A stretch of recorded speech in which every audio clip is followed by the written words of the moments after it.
বাবার আমার রব্বুল আলামিন কোরআন কারীমের 24 নং পারা 20 নং পৃষ্ঠায় সূরা হামিম সাজদার 30 নং আয়াতে বলে বিসমিল্লাহির রহমানির রহিম ইন্নাল্লাযীনা ক্বালু রাব্বুনাল্লাহ। আল্লাহ বলে এই জমিনে যারা আমি আল্লাহকে রব হিসেবে ইলাহ হিসেবে মেনে নিয়েছে, যারা আমি আল্লাহর উপর ঈমান এনেছে, ওই বান্দাদেরকে আমি আল্লাহ বলছি, হে ঈমানদার, যে ঈমান তুমি আমি আল্লাহর উপর এনেছো, যে ঈমান তোমার ভিতর তুমি লালন করেছো, যে ঈমান তোমার ভিতর তুমি পোষণ করো, ফুম্মাস্তাকামু, জীবন দিয়ে হলো তুমি তোমার ঈমানকে হেফাজত করো। জোরে বলি সুবহান। জীবন দিয়ে সেই ঈমানকে কি করতে হবে? সেই ঈমানকে লালন করতে হবে।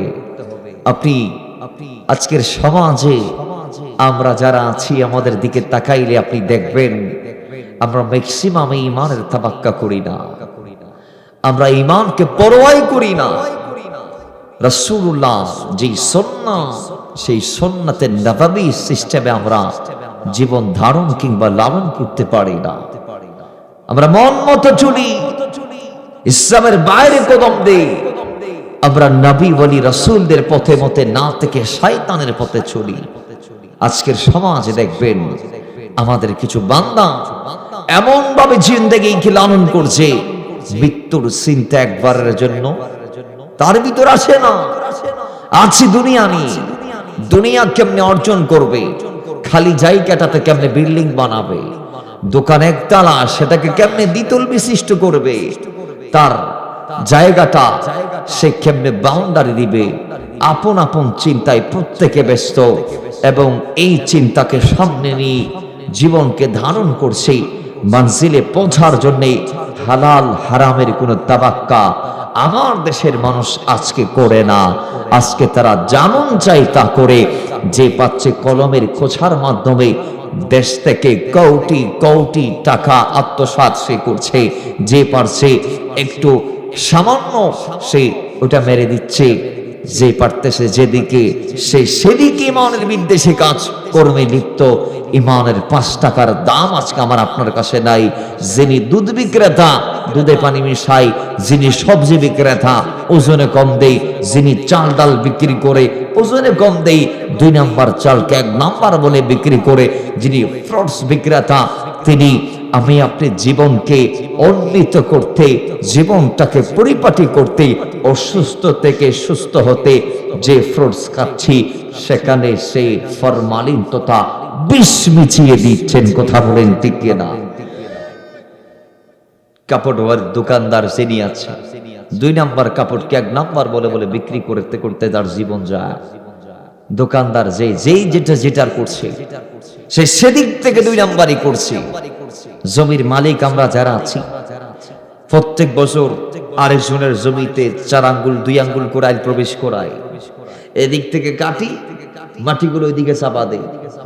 তাহলে 5-10 বছর যখন আল কর্তন করেছে, মোটামুটি হাতদের হাত বাড়ছে কিনা? আচ্ছা বলেন, এই হাতদের হাত যে জায়গা বাড়ছে, সেই জায়গাতে আপনি দানের গোছা যদি দেন, ম্যাক্সিমাম 2 থেকে 3 গোছা দিতে পারবে। তো ওই 2 থেকে 3 গোছাতে আপনি পুরো কাউন্ট করলে মনে করেন 5 আরি দান বেশি আসবে। 5 আরি কয় আরি? আরেকজনের জমিতে আইল প্রবেশ করাই যে 2-3 গোছা দান বাড়াই দিয়েছিলেন, ওইখানে সাপোজ 5 আরি দান বেশি আসবে বা 10 আরি। আল্লাহ আপনার এক কানিতে দান দিয়েছে মনে করেন, এখন কানিতে কত হয়? 100 কত? 100 থেকে 150-র ভিতরে। তাহলে এই 100 থেকে 150 আল্লাহ আপনাকে দিয়েছে হালাল রিজিক, যেটা আপনার জমিতে আল্লাহ দিয়েছে। আর আরেকজনের জমিতে আল প্রবেশ করাই সেখানে 2-3 গোছা দিয়ে 5 আরি বেশি পাইলেন, 105 আরি হলো। এই হারামের 5 আরি আপনার হালালের 100 আরির সাথে মেশার কারণে গোটো 105 আরি হারাম হয়ে গিয়েছে। কথা বলেন ঠিক না? দুধ বিক্রেতা যারা আছেন, আপনার গরুর থেকে সাপোজ 5 কেজি দুধ আপনি পান কিংবা 3 কেজি। আচ্ছা 5 কেজিতে যদি পানি মিশান, কদ্দুর মিশানো যাবে? 1 কেজির চেয়ে বেশি মিশাইতে পারবেন না মনে হয়। তো এখানে দুধের কেজি কত করে চলে?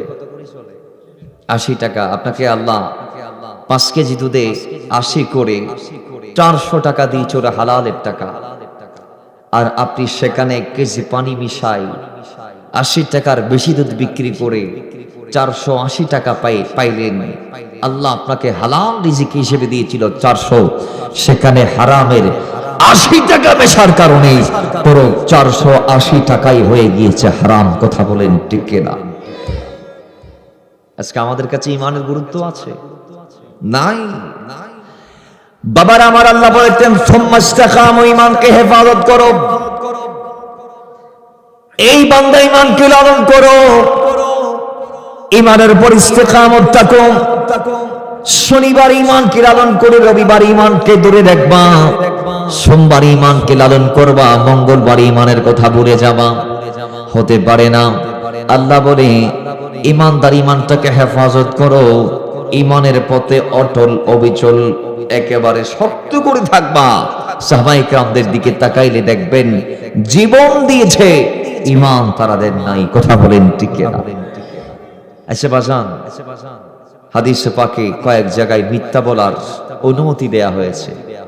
তোর মধ্যে একটা হচ্ছে জীবন রক্ষার্থে জান যাচ্ছে, সেখানে আপনি মিথ্যা বলতে পারবেন, কোনো আপত্তি নাই। সেই সাহাবায়ে কেরাম যখন জীবন মৃত্যুর সন্ধিক্ষণে দাঁড়িয়েছিলেন, যখন তাদেরকে বলা হয়েছিল তুমি কি মুসলমান, তারা বলেছিল হ্যাঁ আমরা মুসলমান। তাদেরকে দুটো অপশন দেওয়া হয়েছিল, ওই ইমান নিয়ে দুনিয়ার থেকে বিদায় নিয়ে যাবা, অথবা দুনিয়াতে থাকবা ইমানটাকে নষ্ট করে দিয়ে। তারা বেছে নিয়েছিল মৃত্যুকে, জীবনকে তারা বেছে নেই নাই। জীবনের বিনিময়ে তারা ইমানটাকে হেফাজত করেছে। জোরে বলেন সুবহান।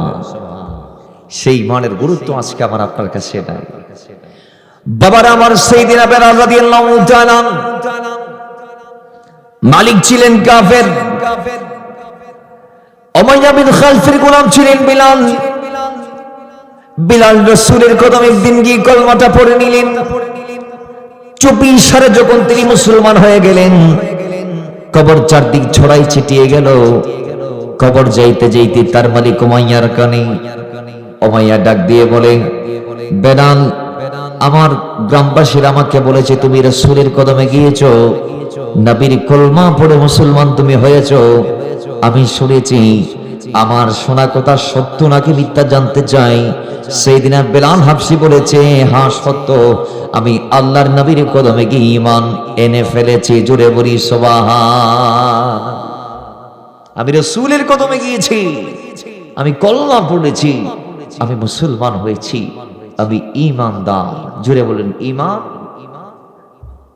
বেলালকে দুটো অপশন দেয়া হলো, হয় তুমি কলমা ছাড়বা, নাইলে তুমি মৃত্যুবরণ করবা।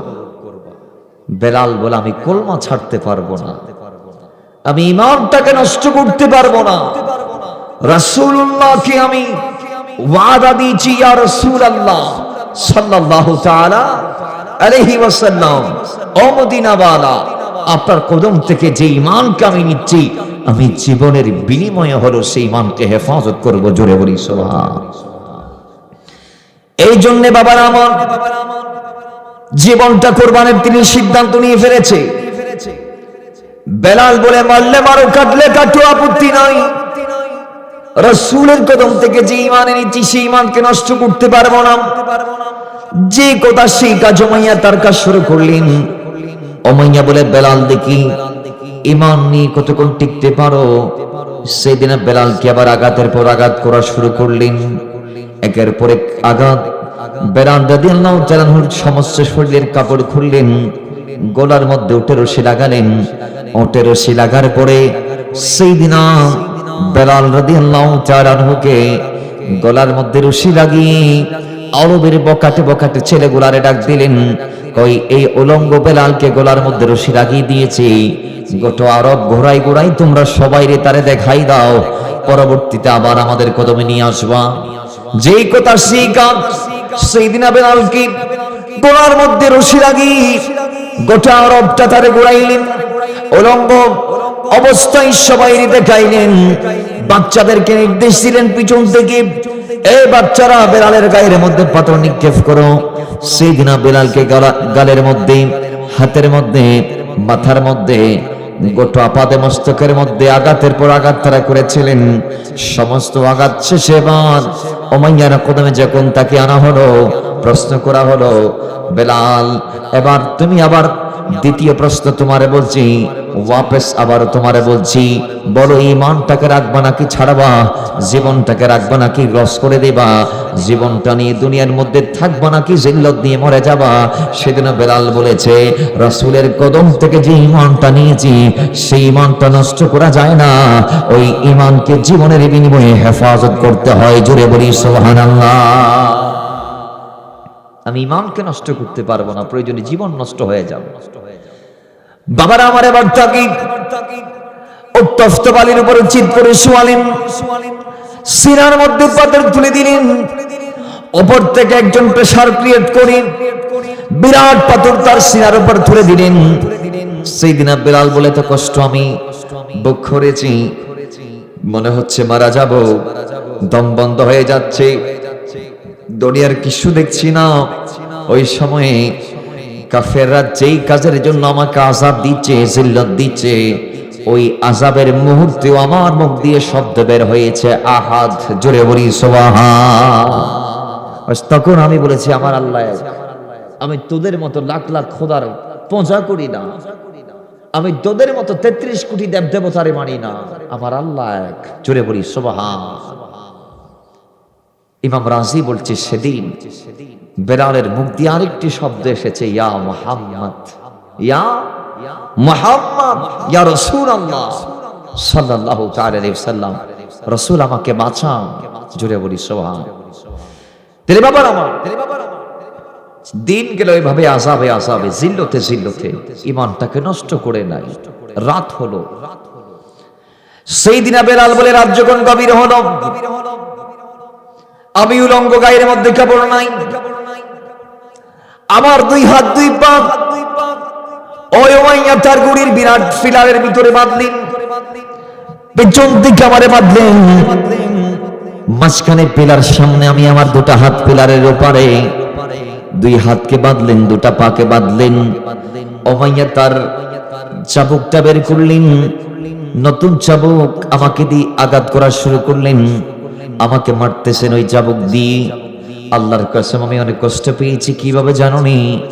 প্রথম আঘাত যখন আমি বেলালের গায়ের মধ্যে পড়েছে, ঠাস ঠাস করে আমার চামড়াগুলা ছেড়েছে, আমি বেলালের চামড়া ছেড়ার পরে রক্তের ফেলকি গুলা ভুটভুট করে বের হয়েছে, জমিনের বিভিন্ন জায়গায় প্রজাগায় পড়েছে।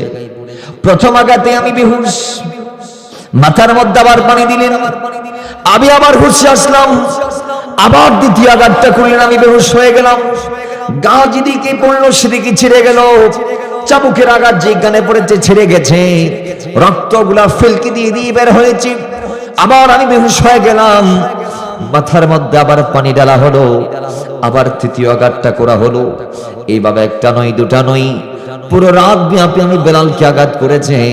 প্রত্যেকটা আঘাত করে আমার চামড়াগুলা ছেড়ে যায়, রক্তগুলা বের হয়, আর আমার থেকে জানতে চাওয়া হয়, জিজ্ঞেস করা হয়, বেলাল ঈমান রাখবা নাকি ছাড়বা? জানতে চাই, ঈমান যদি ছেড়ে দাও, রাসূলকে যদি ছেড়ে দাও, আল্লাহর দিন যদি ভুলে যাও, ঈমানটা যদি নষ্ট করো, তাহলে তোমাকে আর কোনো কষ্ট দেওয়া হবে না, তোমার জন্য উত্তম মেহমানদারির ব্যবস্থা করা হবে। জোরে বলি নাউযুবিল্লাহ।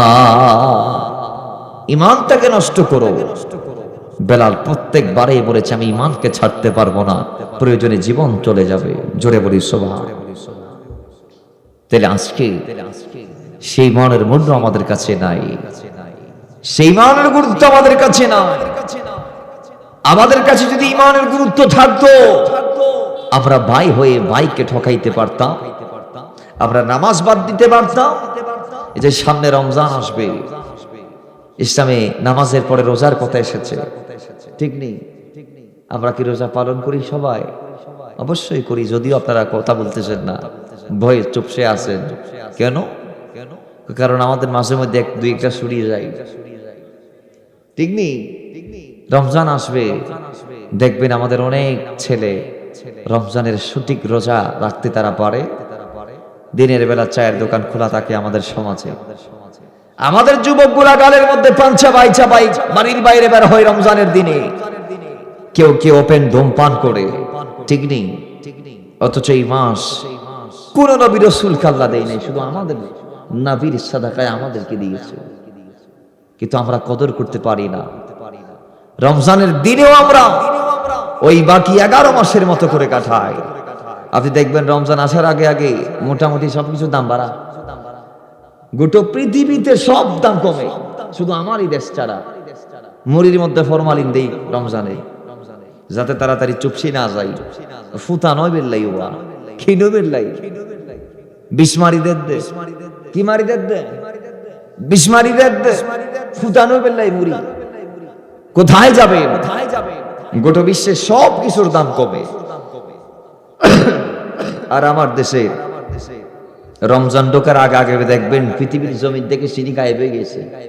সিঁড়ি নাই দেশে, খেজুর নাই, খেজুর কোথায় গায়েব হয়ে গেছে। এরকম কিছু মওজুদদার আরবদার আমাদের সমাজে আসে না নাই।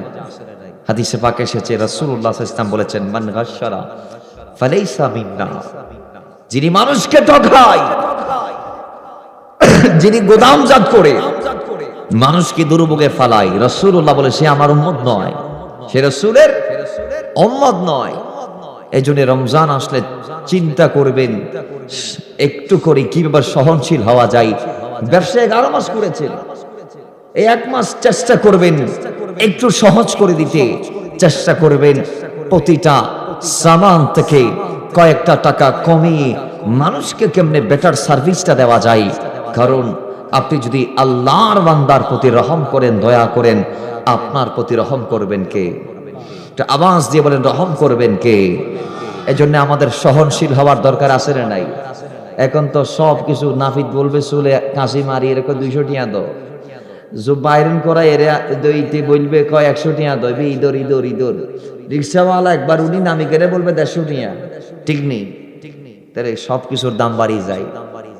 কাপড়ের দোকানে তো মাশাআল্লাহ কদম দেওয়ার জায়গা পাবেন না, সেখানে আমাদের আপুদের দখলে পুরো মার্কেট চলে যায়, ঠিক নেই? ইসলাম কি নারীদেরকে মার্কেটে যাওয়ার হুকুম দিয়েছে? আল্লাহ বলে, হে নারীরা, ওয়াকারনা ফি বুয়ুতিকুন্না ওয়ালা তাবাররাজনা তাবাররুজাল জাহিলিয়াতিল উলা, নারী থাকবে বাসায়। নারী কোথায় থাকবে? ওয়াকারনা ফি বুয়ুতিকুন্না, নারীরা গৃহে অবস্থান করবে, তার ঘরে সে থাকবে। আর যদি প্রয়োজন সাপেক্ষে যাওয়া লাগে কোনো আপত্তি নাই, হ্যাঁ যাওয়া যাবে, তবে পর্দার সাথে, পর্দার সহিত যাইতে হবে। আজকে আমাদের নারীগুলা দেখবেন মার্কেটে যাওয়ার আগে 2-3-4 ঘন্টা পর্যন্ত এদের প্রিপারেশন, প্রস্তুতি, আটা ময়দা যা আছে, হ্যাঁ এদেরকে এগুলা লাগাইতে হয়, ঠিক নেই? ইসলাম কি নারীর এগুলা লাগার হুকুম দিয়েছে? একটা নারী সাজগোজ করতে পারবে স্বামীর কামরায় যাওয়ার আগে। এখন আমাদের নারীগুলা, আমাদের বউগুলা, আমাদের ভাবিগুলা জামাইয়ের করে যাওয়ার আগে সাজে না। এবার আদিন কাজ করি রে, গাছ থেকে আমার গন্ধ বাইর, এই গামার বাসলো এটা জামাইয়ের ঘরের ঢুকি। অথচ ইসলামে হদ দেও নারী জামাইয়ের কামরার ঢুকিবার আগে পরিপাটিও প্রসাধনী ইউজ করো, যত শুনো পাউডার আছে ব্যাগিন মারো, সমস্যা নাই, যত পারফিউম আছে ব্যাগিন মারো, সমস্যা নাই। কিন্তু আর নারী হলে মারে মারে হরে তাদের বাড়ি, খালার বাড়ি, নানার বাড়ি, বেআইর বাড়ি, দাদার বাড়ি, মার্কেটও ইত্যাদি ইত্যাদি জায়গার যাবে আগুদ্দি ম্যাক্সিমাম আধা ঘন্টায় রাখতে লাগবে, ঠিক নয় বা কেন? বড় গরি মাথা না, ঠিক নেবে? ঠিক। একটা নারীর প্রসাধনীর সুগন্ধি যদি পরপুরুষ পায়, ওই নারী বেবিচারিনী, জেনাকারিনী। রাসূলুল্লাহর হাদিস কোথায় নিয়ে যাবেন? নারীর সুগন্ধি যদি কোনো পরপুরুষ পায়। কিন্তু আজকে আমাদের দুবাইওয়ালার বউগুলা পারফিউম মারে, ঘন্টার পর ঘন্টা রাস্তায় খুশবু লাগিয়ে থাকে। তো আপনি বুঝতে পারবেন মনে হয় 2-3 ঘন্টা আগে কোন একটা বিদেশি ওয়ালার বউ আমাদের ভাবে এই রাস্তা দিয়ে মনে হয় গেছিল, কারণ বিদেশি সেন্টের গন্ধ। রাসূলুল্লাহ সাফ নিষেধ করেছে ওই নারী জেনাকারিনী। বেবিচার করলে যাইব না, নারী পারফিউম মেরে বাইরে গেলে কি গুনাহ? নারী যেই আমাদের সমাজে নারীরা যে প্রসাধনী গুলা লাগায়, সোনো পাউডার যা আছে এর প্রত্যেক গুলা সুগন্ধি।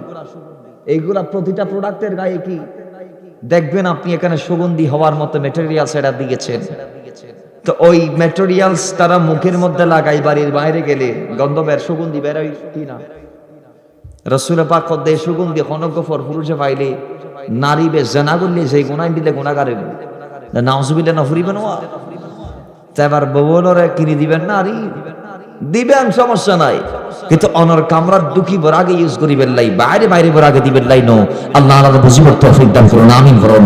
তুমি মুহাব্বত দরুদ পড়ে আল্লাহুম্মা সাল সার ব্যবস্থা করা যাবে।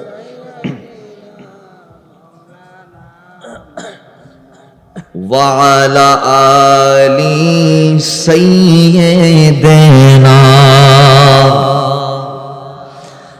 আরে ডেকে নিবি যেদিন আমারে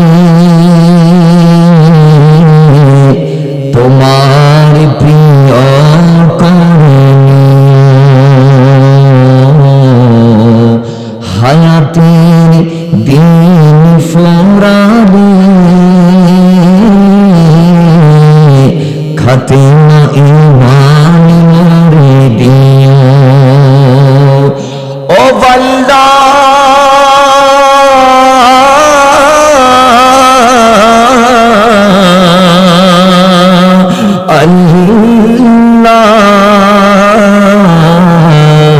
কালিমা নসিবে মোরে দিও, কালিমা নসিবে মোরে দিও, কালিমা নসিবে মোরে দিও, কালিমা নসিবে মোরে দিও। আরে তোমাকে করেছি পরে দুনিয়া বুকে, দুনিয়া করেছে পাপী মরি দুঃখে দুঃখে, পরিণতি হবে কি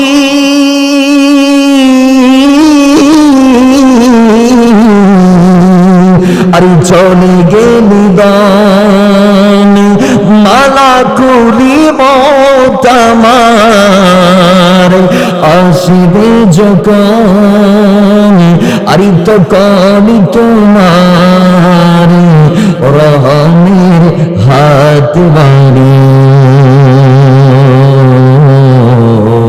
কালিমা নসিবে মোরে দিও।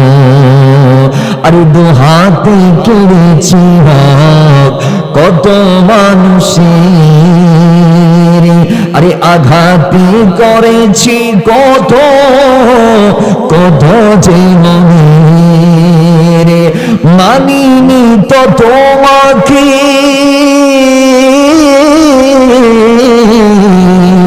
দেখেছি বুকে জবাবের ভয়ে ভোগ কাপি ধোকি দোগ, আরে দয়াল মাবুদ মরণে কৃপা করিও, কালিমা নসিবে মোরে দিও। আল্লাহুম্মা ঈমানকে লালন করতে পারে না, হেফাজত করতে পারে না। আমাদের নারীগুলো আজকে গাফেল হয়ে গেছে, দিন ইসলামমুখী তারা নয়, পর্দার দ্বার তারা দাঁড়ে না। আল্লাহর এই জমিন আল্লাহ তাদেরকে যেই দায়িত্ব দিয়েছে সেই দায়িত্বের বিপরীতে তাদের অবস্থান। আল্লাহর হাবিব বলেছে একজন নারী জান্নাত পাওয়া খুবই সহজ ব্যাপার, কয়েকটা কাজ করা লাগবে, আল্লাহ রাসূলের ইতাআত করা লাগবে। আল্লাহর এই জমিনে আল্লাহ আল্লাহ রাসূলের পরে যাদের ইতাআত তারা করবে তারা হচ্ছে তাদের স্বামী, ঠিক নেই? কিন্তু আজকে আমাদের স্বামী যারা আছে জমিনে এরা আসামি হয়ে গিয়েছে, স্ত্রীদের মূল্যায়ন স্বামীরা পায় না।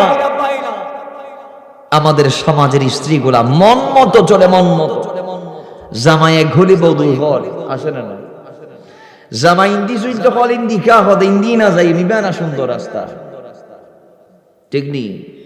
তাহলে সেই নারী কি জান্নাত পাবে? আর আমাদের ম্যাক্সিমাম নারী দেখবেন বেনামাজি, নামাজ ভাল লাগে না এদের। আমাদের নারীগুলো আজকে মা খাদিজা, ফাতেমা, মা আয়েশার আদর্শে আদর্শিত হতে পারে নাই। দেখবে নারীগুলো হেদায়েত শূন্য। একজন নারী জাতির জন্য কত উপকারী। রাসূলুল্লাহ উপকারী বিদায় 3 বার মার কথা বলেছে। নারী নারী নারী, মাকে নারী, নারীকে আল্লাহর হাবিব দিতে দিতে সর্বোচ্চ, একেবারে সর্বোচ্চ যে চড়া মা, সেই চড়ায় পৌঁছে দিয়েছেন রাসূলুল্লাহ নারীকে। কথা বলেন ঠিক কিনা? দুনিয়ার জমিনের যত নবী রাসূলদের আগমন হয়েছে, নারীর পেট থেকে এই রত্নগুলা বের হয়েছে। সমস্ত সাহাবায়ে কেরাম এই নারী নামক রত্নটার পেট থেকে বের হয়েছে। সমস্ত তাবি, তবে তাবি, যুগ শ্রেষ্ঠ আল্লাহর ওয়ালিদের আগমন, উলামায়ে মুতাকাদ্দিম, মুতাআখিরিন, সালফে সালিহিন, জগৎ শ্রেষ্ঠ ব্যক্তিদের আগমন হয়েছে এই নারী জাতির পেট থেকে। কথা ঠিক নি বেটি? এটা আজকে নারীরা পেটকে হেফাজত করতে পারে না, পেটকে হেফাজত করতে পারে না। মা ফাতেমার জীবনের সাথে তাদের জীবন কোনো মিল নাই। মা ফাতেমা কেমন ছিলেন? ও ফাতেমার জীবনীতে দেখা যায়, রাসূলুল্লাহ বলেছেন, আমি দেখতাম, আমি যখন মসজিদ নববীতে যাওয়ার আগে ফাতেমার কামরা দিয়ে ঘুরে যাইতাম, আমি দেখতাম আমার কন্যা ফাতেমা হাত দিয়ে চুলায় কাজ করে, মুখ দিয়ে আল্লাহর কোরআনের তেলাওয়াত করে। তার মানে চুলায় কাজ করা অবস্থায়ও আল্লাহর কোরআনের তেলাওয়াত ফাতেমার মুখে আছে। আমার ফাতেমা কেমন ছিল? মাওলা আলী বলছে, আমার স্ত্রী ফাতেমা হাত দিয়ে চাক্কিতে আটা পেশাতো, মুখ দিয়ে আল্লাহর জিকির করতো। জোরে বলি সুবহানাল্লাহ। নিজের সন্তান মাওলা হাসান বলে, আমি দেখতাম আমার মা ফাতেমা আমার বাবা আলীর জন্য ততক্ষণ অবধি অপেক্ষা করতেন যতক্ষণ বাবা বাড়িতে ফিরতেন না। আজকে আমাদের নারীগুলার ভিতরে এগুলা নাই। আমরা মাহফিলে তো যাই, সাহেবেন দি তারা গুমগি হই, দেখতে দেখতে আধা ফরান হয়ে যাবে, বোধ কি এটা সিস্টেম। স্বামী বাইরে থাকবে, স্ত্রী স্বামীর জন্য দরজায় অপেক্ষমান হয়ে থাকবে। যতক্ষণ স্বামী বাসায় কদম দিবে না, ততক্ষণ স্ত্রী খাবারের লোকমা মুখে দিবে না। সন্তানদেরকে খাইয়ে দাইয়ে তাদেরকে ঘুম পাড়িয়ে দিবে। স্ত্রী স্বামীর জন্য ততক্ষণ দাঁড়িয়ে থাকবে যতক্ষণ স্বামী দুনিয়া দাড়ি সব শেষ করে স্ত্রী শয্যায় ফিরবে না। স্ত্রী গৃহে যাওয়ার পরে স্ত্রী স্বামীকে নিয়ে খাবার খাবে একসাথে, ঠিক নেই? এখন ইতার 8টা বাজে মারি দিয়ে দাই তোমার ফাইন্দুল্লাহ খাবিলাই, তুমি খাবেলো। এখন বাতুন বায়ু এরকম দিলে যোগী ইনমেডিট মারলে ফাত্তরের মতো টং টং আওয়াজ মারে, ঠিক নেবে? ঠিক তাহলে আর দেশ হতেন দিলে বহুত মাস জামাইয়ের রাইডে ভাত খাবার, ঠান্ডা ভাত খাবার আছে না নাই? বড় করি হন। ফাতেমা কেমন ছিলেন? স্বামী যতক্ষণ বাড়িতে ফিরবে না, ফাতেমা ততক্ষণ দাঁড়িয়ে থাকবে। বাবার আমার তার আমলের ব্যাপারে তার সন্তান বড় ছেলে মাওলা হাসান বলি, আমি দেখতে আমার মা ফাতেমা কোন রাতে কোন নারী, কোন রাতে বাড়ির ওই কোন নারী, কোন রাতে আরেক কোন নারী, কোন রাতে আরেক কোন নারী, ঘরের চতুর্কন্যারে আমার মা আমল করতেন, ইবাদত করতেন। এক রাতে এক বিরাট ঘটনা ঘটে গেল। আমি দেখলাম আমার মা আল্লাহর এই জমিনে তিনি নামাজ শুরু করলেন। আল্লাহ বলেছেন কিয়ামুল লাইল করতে। আল্লাহ বলেছে কিয়ামুল লাইল বান্দারা যারা করে জমিনে আল্লাহর কাছে তারা অধিক প্রিয় বান্দা। এবং ওই কিয়ামুল লাইল নফল ইবাদতের মাধ্যমে আল্লাহ বান্দার রাস্তাভাজন হয়, বান্দা আল্লাহর রাস্তাভাজন হয়, আল্লাহ বান্দার হয়, বান্দা আল্লাহর হয়। বান্দা আল্লাহর সাথে সম্পর্ক করে আল্লাহ বান্দাকে কাছে টেনে নেই, করিব করে নেই। জোরে বলি সুবহান। এই রাতের সালাত আমাদের মাদের ভিতরও নাই, আমাদের ভিতরও নাই। আমরা কি কিয়ামুল লাইল করতে পারি? তাহাজ্জুদের নামাজ আমরা পড়ি কোন দিন? ওই মোটামুটি সবে বরাত কদরের দিনে, বাইরে আর পড়ি না। চেষ্টা করবেন এটাকে কন্টিনিউ করতে, কারণ নিশিরাতে আল্লাহকে ডেকে আপনি যে শান্তি পাবেন, গোটা দুনিয়াতে গিয়ে আপনি সেই শান্তি খুঁজে পাবেন না। বিশেষ করে সাজদার মধ্যে। কোথায়? সাজদায়। আজকে তো আমরা সাজদাগুলো ভালো মতো দিতে পারি না। সাজদায় যাবার আগে আমরা ভালো সাপ করি দিয়ে সাজদার কি? এটা কি নামাজ? নামাজের মধ্যে মশা মারি, নামাজে গা চুলকাই, নামাজে সাজদার স্টারের মাটি সরাই, নামাজে ফু দেই, নামাজে আমরা নিজের গায়ের কাপড় ঠিক করি। এটা কি নামাজ হইল? নি নামাজ আছে? বাবারা আমার, আমি ওদিক যাচ্ছি না, ওদিক গেলে লম্বা ওয়াকিয়া হয়ে যাবে। সুলতান ও হাসান বলি আবার মা ফাতিমা নামাজ দাঁড়াইলেন, দাঁড়িয়ে সেজদার মধ্যে চলে গেলেন। সেজদাটা দিতে আছে, মাথা উঠাই না। সুবহান রাব্বিয়াল আলা একবার, সুবহান রাব্বিয়াল আলা তিনবার, সুবহান রাব্বিয়াল আলা পাঁচবার, সাতবার, 9 বার, 11 বার, বাড়াইতে হাজার বার হয়ে গিয়েছে। আম্মা জান ফাতেমা সেজদা থেকে মাথা উঠাই নেই। জোরে বলি সুবহান। ফাতেমার সেজদা শেষ হয় না, এখনো তাসবিহ চলমান আছে। হঠাৎ দেখা গিয়েছে রাত শেষ হয়েছে, ফজরের ওয়াক্ত হয়ে গিয়েছে। বেলাল আসলো, মুয়াজ্জিন রাসূল আযান দিয়ে দিলেন। ফাতেমা যখন আযানের শব্দ কানে শুনলেন, তড়িঘড়ি করে নামাজটা শেষ করলেন। নামাজটা শেষ করে বলে, মালিক, ও আমার রব, অসাত আসমান সাত জমিনের মালিক আল্লাহ, এই রাত অত্যন্ত ছোট, এই রাতে ফাতেমা তোমাকে মন ভরে ডাকতে পারে না। আল্লাহর রাতকে আরো বড় করে দাও, যেই বড় রাতে তোমার বান্দিনী ফাতেমা মন ভরে তোমাকে সেজদা দিয়ে শান্তি লাভ করবে। জোরে বলি সুবহানাল্লাহ। মালিক, রাত আরো বড় করে দাও, যে বড় রাতে ফাতেমা তোমাকে সেজদা দিবে। দেখেন, কিন্তু আজকে আমাদের নারীদের ভিতরে এই অভ্যাস নাই। ফাতেমা ঈমানটাকে এভাবেই লালন করেছেন, এভাবেই লালন করেছেন। রাসূলুল্লাহ যখন তার ঘরে ফকিরকে পাঠিয়েছিলেন, তিনি গলার হার দিয়ে ফেলেছিলেন ফকিরকে। কি গলার? অথচ তার ঘরে কিছু নাই, ফকিরকে দেওয়ার মতো কিছু নাই। একটা চাটাই ছিল যেখানে হাসান হোসেন ঘুমাইতো, ওইটা দিয়ে দিয়েছিলেন। ফকির বলতেছে, মা ইবে দিয়ে হাতে কিছু নব, হাতে 3 জিনিস লাইব। কি? আত্মকে বাহন লাইব, গরম চাবেললেই এবং টক গুড়ক ইত্যাদি যে হনক কিছু হইলেও চলিব। 2 নাম্বার হাতে খল লাইব, হাতে খল নাই। 3 নাম্বার আর ফেট খালি হাতে খানা খল ঘুরিব। 3 নাম জিনিস চাই। মা ফাতেমা হদ্দে গো চাদর এর গো চাটাই আছে, এবার লইজন হাসান হোসেন জীবেত ঘুমাই। এবার দনের পরে ফইরা ঘর চাইলা ঘর হদিবেদি কিছু করি ফাইটাম ন, এবেদি আর কোনো প্রয়োজন নমিটিব। তো কিজুম ওটা হাতে এদিন লাই বইনিনের লাই আমরা ব্যবস্থা করি তো না, নবিয়া অন্য কদম আরে ফাটাই দে বড় করি ফরন। সুবহান।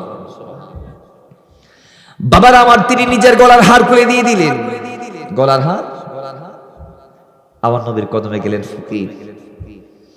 ফকির রাসূলুল্লাহর কদমে গিয়ে বলে, ইয়া রাসূলুল্লাহ সাল্লাল্লাহু তাআলা আলাইহি ওয়াসাল্লাম, আপনার কন্যা আমাকে গলার হার খুলে দিয়ে ফেলেছে। আজকে আমাদের নারীদের ভিতরে এখাসত আছে, আছেন অভ্যাসী। আর কিছু জামাই আসো বোধ নারী দানবী, দানশীল, দান করতে চায়। এটার জামাই হল কি খবরদার, ফৌরের একটি কিছু নদিবি, ফৌরের গটি কোন দিবি, কি করে এক মুঠ চলে দিতি নো কদির জামাই কই দিত। আর দেশত কিছু নাঠা মার্খা জামাই আছে দে, এটার আর মোবাইলদের হাত বড় হইলেও হাত খুল হইলেও জামাইয়ের কারণে তারা দান দক্ষিণা করি না পারে। রসুলে পাক স্পেশাল নারিয়লের হয়ে ইতাসাদ দাকু তোমারা দান করো কেয়া, নারিয়ল বেশি পরিমাণ জাহান্নামের হইনে জ্বলিব। কয়েকখান কারণ। নাম্বার 1, স্বামীর অবাধ্যতা।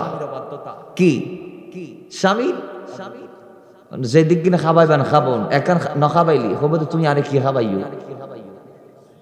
বাইরে নুন খেলা গুজন ফান জ্বর গায়ে নুন বেকিন ফানিও গিয়ে ইয়ে আজীবন খাবাই দে, একার খাবাই নফাইলি বিয়া কিনছিস কিছুদিন কিছু ন খাবন, কিছু লই ন ধরনের।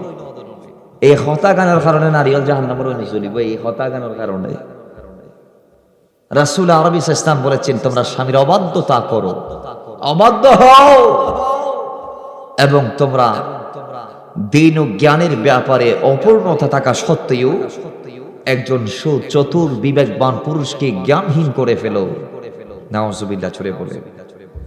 এই দুটা কারণ রাসূলুল্লাহ বলেছে। তার মানে তিয়াত না সাদে জামাইরে তিয়াত বাংলা অর্থ জামাইরে খড়ে না সাদে তিয়াত ফল বানাই ফেলে বুঝে। অত স্মৃতি গুঁড়ো দুনিয়া চলার গোবর হাসে যাইলিতে মেম্বার হয়ে যায়, এলাকার চেয়ারম্যান সাহেব, গড় চেয়ারম্যান খন রাবি খন না খন। আচ্ছা, আর নবী খন দে দুইয়ের কারণে তোমারা জাহান্নামের জ্বলিবে। অমা বইনল এতাল্লাই তাসাদ্দাকু, তোমরা বেশি বেশি দান সৎকা করো। তো নারীর দান সৎকা করতে চাই বহুত কি যা নামর তো বাসি বেললেই, কারণ ইতারাও জানে ইতারা তো ভুল নগরতে চাইলেও বড় বেশি হয়, আরো ইতারা নগরতে চাইলেও যায়। ইয়ার আল্লাহ ইতারাও দান সৎকা করতে চাই, কিন্তু কিছু স্বামী আছে তো খবরদার বউরে মানা করি দিয়ে দান দক্ষিণা নগরিস বেশি আট কোলা নদা খাই ছাড় করো হদা আসে না নাই আপনারা এর ভিতরে আসেন দিল্লা কোনো দিল্লে যদি কেউ তাইলে আল্লাহ এবারে ভালো হবে তৌফিক দান করো। মাথার দ্রায় বেঁধে দানে আনে দানে বড় করি দানে আনে দান করবেন দিবেন কে? আর একটু আসতে আরো আসতে বলেন আমরা দান করতে চাই কি চাই না? আল্লাহ আমাদেরকে দান করার তৌফিক দান করুন। তো হডিলে দান করিবেন দে 10 টিকে ফাড়াস ইন ফইরে নল ইয়েন আল্লাহর কোন মসজিদে দিবেন দে না হন না খবরদার। এখন আর দান করিব জিয়েন ফইরো নগজ ইয়েন মাই চিন্তা করো দফুত তোর বাপে মরার 500 দিয়ে কেন নিতে 70 নিয়ে নসলের অথবা 100 টিকে কেন নিয়ে দিয়ে নসলের খোদা মা চিন্তা করতে লাগবো। শুক্রবার আইও কেনা মসজিদে যাইতে হইলে দিয়ে রে 95 টিয়া গম গম চাইলে একদম দে বড় করি পড়ো নাও এরকম এরকম কি সমাজে চলে এগুলা? এগুলা চলে।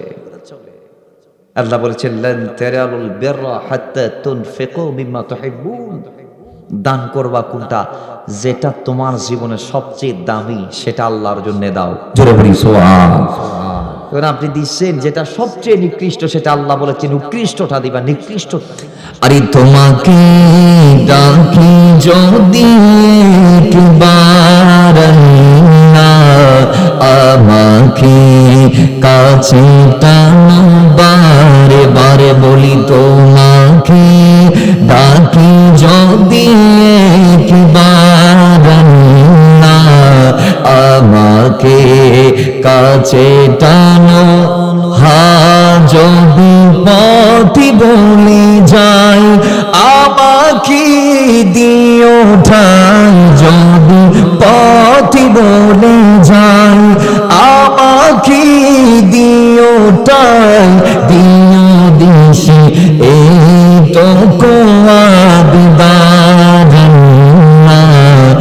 আমাকে কাছে টানো বারে বারে বলি তোমাকে ডাকি যদি একবার না আমাকে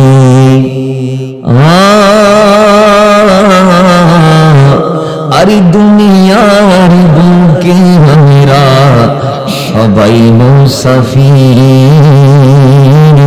বয়ে যায় প্রতিদিন গুনাহের জাল স্বপ্নেরা দিন বেদে রাতে করে ঘুরে আসবে কি কাঙ্ক্ষিত সোনালি সকাল হয়ে গেলে পেরেশান ও বাবারি রহমান হয়ে গেলে পেরেশান ও রাহিম রহমান জিকিরেতে হতে দিও একাকার আমাকে কাছে টানো বারে বারে বলি তোমাকে ডাকি যদি আমাকে কাছে টানো বারে বারে বলি তোমাকে ডাকি যদি একবার না আমাকে কাছে টানো বারে বারে। বাবার আমার এই জন্য আল্লাহ বলি তুমি তোমার ইমানটাকে হেফাজত করো। কিভাবে হেফাজত করেছে এখনো এটার তাফসিরে আছি। এই কিভাবে হেফাজত করেছে এটার তাফসির করতে গিয়ে শারহুস সুদুরের মধ্যে ইমাম সিয়ুতি লিখেছেন আল্লাহর এই জমিনে ওই মদিনা ওয়ালা রাহমাতুল লিল আলামিনের দিনের পয়গাম নিয়ে জমিনের মধ্যে রঙকে অর্জন করার জন্য রোমের মধ্যে ইসলামের ফ্ল্যাগ উড্ডয়ন করার জন্য মাওলা ওমরের শাসন আমলে রাসূলের একদল প্রতিনিধি দলের আগমন হয়েছিল, জোরে বলি সুবহান। রোম বিজয় করার জন্য মুসলমানদের একদল গিয়েছিলেন। তো মুসলমানরা বারংবার রোমে যাইতো, বিজয় অর্জন করত। বারংবার যখন বিজয় মুসলমানদের হাতে চলে আসে, তখন রোমের সম্রাট যিনি ছিলেন তার নাম হাদিসে হারাক্লা এসেছে, হারাক্লা। আমরা বাংলায় বলি হিরাক্লিয়াস। কি হিরাক? আপনারা তার ইতিহাস পড়েছেন, রোমের সম্রাট বাদশা হিরাক্লিয়াসের। এখন হিরাক্লিয়াস তার আমলা, চামচা, মন্ত্রী, মিনিস্টার যারা আছে এদেরকে ডাক দিলেন, কয়দিকায় আমি আমার স্পেশাল সিকিউরিটি ফোর্স যারা আছে, আমার ফৌজ যারা, এই যোদ্ধাদেরকে আমি বছরের পর বছর খাওয়াই, বেতন দেই, শুধুমাত্র আমার দেশকে রক্ষার জন্য। আর বছরই তারা খায়, আর কখন যুদ্ধ হবে এটার জন্য অপেক্ষায় থাকে। এখন যুদ্ধের টাইমে এরা পারে না, কারণ কি? কারণ উত্তর দেওয়া হয়েছে ওই মুসলমানদের বাহিনীতে এমন কিছু যোদ্ধা আছে যে যোদ্ধা মাত্র 3 জনের সামনে হিরাক্লিয়াসের পুরো বাহিনীটি টিকতে পারে না, জোরে বলেন সুবহান।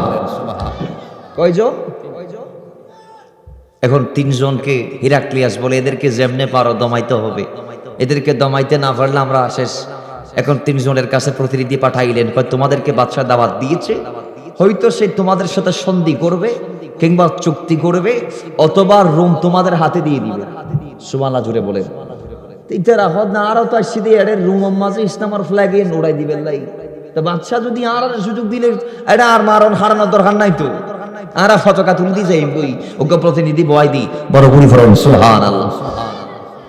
এরা তিনি ও গি তিন ভাই, 3 জন ভাই আছে একেবারে সহদর, 3 জন গি জনের ফরবা বেয়াদব বাদশা। ইতে তো ইয়েন কি গঞ্জি দে প্রাথমিকভাবে সিয়েন দিয়ে এতে প্রলোভন, ইয়ান লোভ লাগাই দে, লোভ দেখাই দে, ইয়ান প্রতারণা, ইয়ান দুঃখাবাজি গুজি মুসলমানের লই। এখন রাজ দরবারের ঢুকোনোর ফর ওই 3 জনের হাতবন্দি করে ফেলাই, আতফা বাঁধনের ফরে বাবার আমার রাজ দরবারের সামনে বসালেন। এবার অপশন দিলেন, ওই বেলালকে যে অপশন দেওয়া হয়েছিল সেই অপশন। কই অপশন 2টা, একটা হয়তো মেরে ফেলবো, 2 নাম্বার অপশন হবে হয়তো জীবন নিয়ে একান্ত থেকে ফিরবা, তবে ইসলাম ধর্মকে ভুলে আমাদের ধর্মে নাম তুলে, জোরে বলি নাউজুবিল্লাহ। তার মানে ধর্ম পরিবর্তন করতে হবে, ইমানকে নষ্ট করে দিতে হবে, ইমানকে বাদ দিতে হবে, তাহলে জীবনটা ছাড়া দেয়া হবে। এভাবে যখন শর্ত জুড়ে দিয়েছে, এখন 3 জন মুসলমান, কয়জন? এখানে হাজার হাজার কাফের, তাদের দরবার, তাদের রাস, তাদের সিংহাসন সবগুলা তাদের। 3 জন সংখ্যায় কম হলো, ইমান আসে না নাই? আর একটু আসতে, আর একটু আসতে। বাবার আমার ওই 3 যুবক ডাক দিয়ে বলি, জীবনের কোনো মূল্য আমাদের কাছে নাই, যে ঈমান রাসূলের কদমে গিয়ে আমরা নিয়েছি, সেই ঈমানকে হেফাজত করার জন্য আমরা জীবনটাকে বাজি রাখতে এসেছি। আর আমরা ময়দানে এসেছি জীবন দেওয়ার জন্য, আমাদেরকে কি মৃত্যুর ভয় দেখাও? আমরা মুসলমানরা ময়দানে অস্ত্র নিয়ে আসি, অস্ত্র ছাড়া আসি কেন? আমরা জানি আমাদের তেমন সমর ট্রেনিং নাই, তেমন সমরাস্ত্র নাই, আমরা তেমন যুদ্ধের কৌশলও জানি না, আমাদের কাছে তেমন ভারী ভারী অস্ত্র শস্ত্র নাই, আমাদের কাছে তেমন পর্যাপ্ত পরিমাণে ঘোড়া নাই, আমরা জানি পর্যাপ্ত যুদ্ধের সরঞ্জাম নাই, এটা আমরা জানি। কিন্তু যুদ্ধের সরঞ্জাম না থাকলেও, তরবারি হাতে না থাকলেও, ভিতরে যে ঈমানটা আল্লাহ আমাদেরকে দিয়েছে, সেই ঈমান সমরাস্ত্রের চেয়ে আল্লাহর জমিনে কোটি গুণ বেশি শক্তিশালী, জোরে বলি সুবহানাল্লাহ। ভিতরে ঈমানটা আছে, এটা নিয়ে আমরা ময়দানে আসি।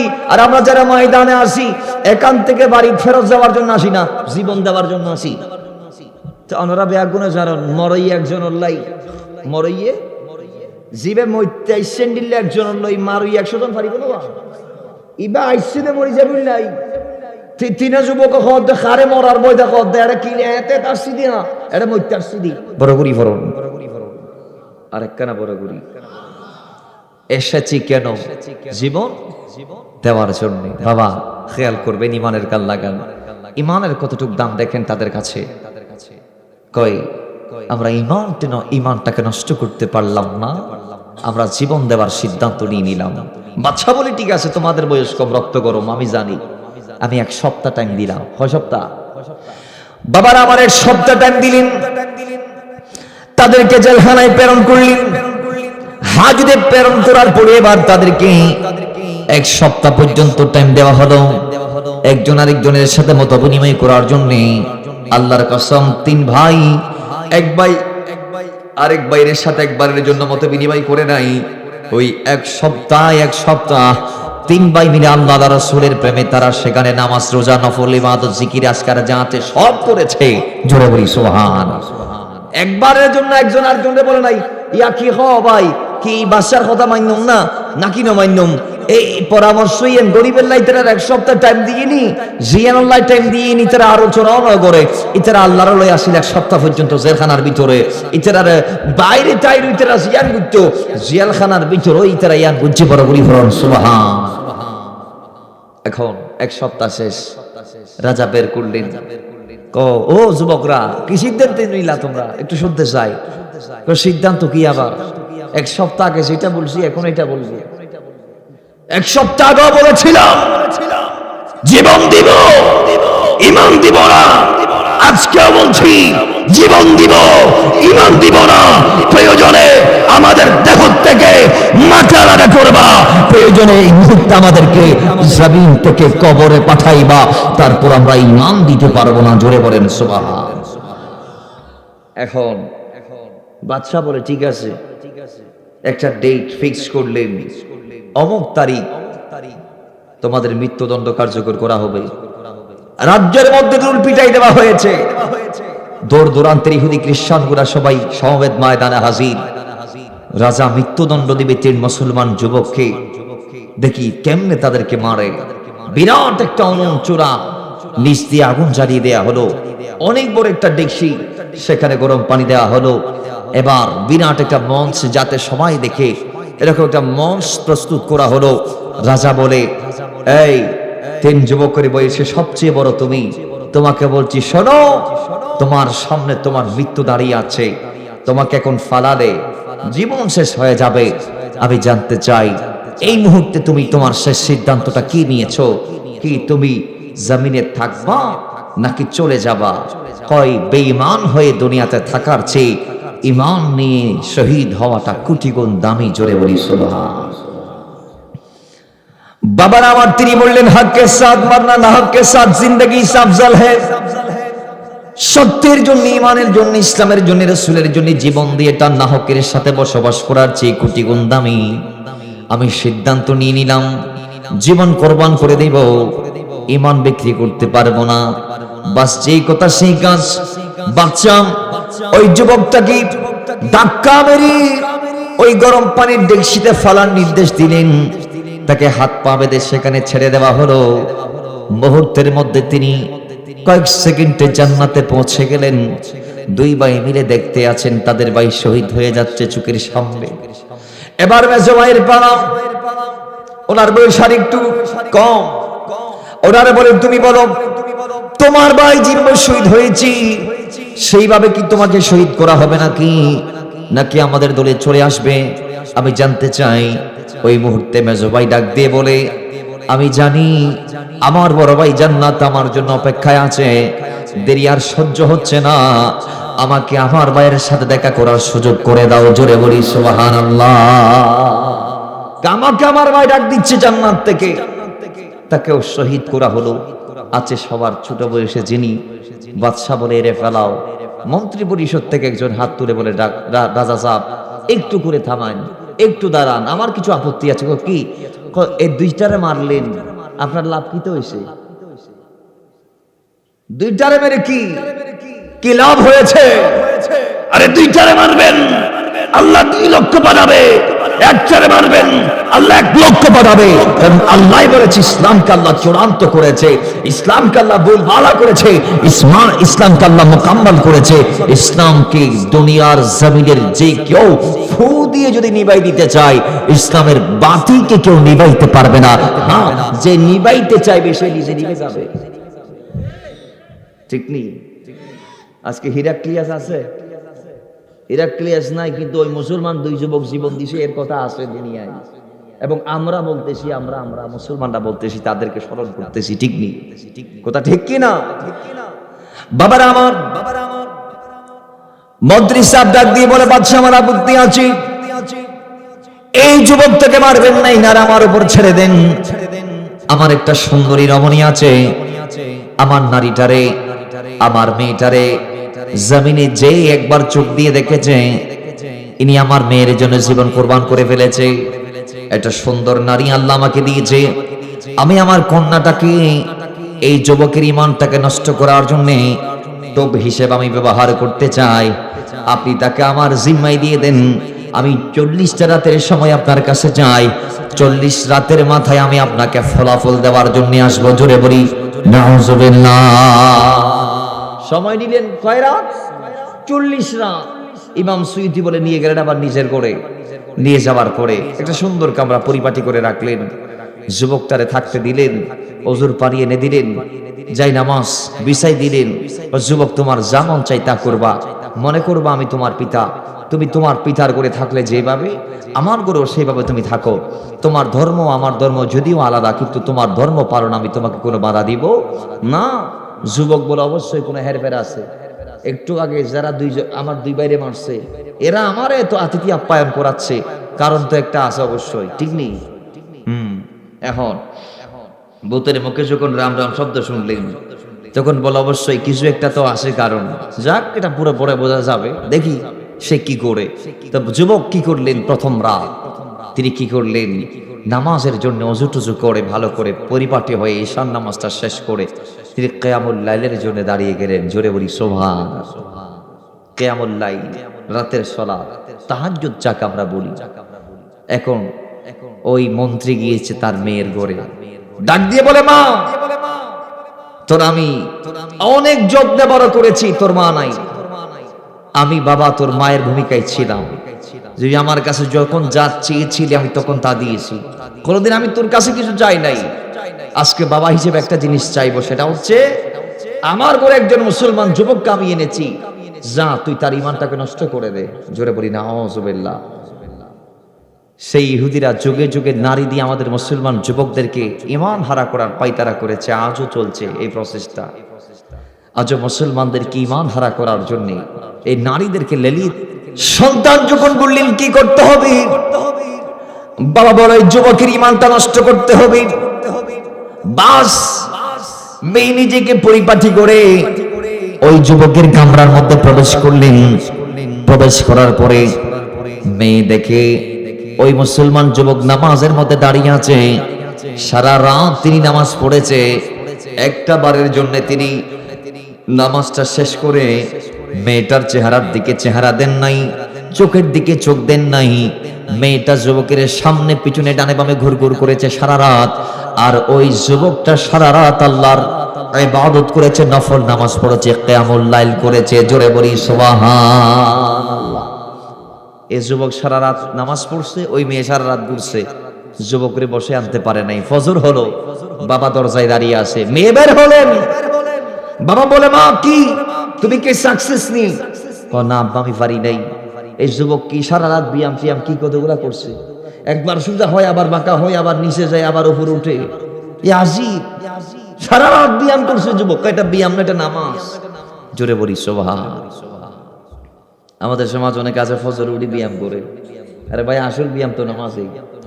খোদা কি কসম, নামাজে চোখের ব্যায়াম আছে, চোখের ব্যায়াম, চোখের কি এর চোখের ব্যায়াম, চোখের ব্যায়াম পর্যন্ত নামাজ আল্লাহ দিয়েছেন। তার আপনি ওই নামাজটাকে আদায় করেন না, আপনার সমস্ত শান্তি দূর করে দিবেন কে? একটু আস্তে বলি, আল্লাহর নাম মনে হয় জোরে ধরিলে মনে হয় গুনাটু নইব নি। তাহলে একটু জোরে বলি আল্লাহ, আরো জোরে বলি আল্লাহ। তাহলে সেই আল্লাহর জন্য আমরা সালাত আদায় করব, পরে ইনশাআল্লাহ।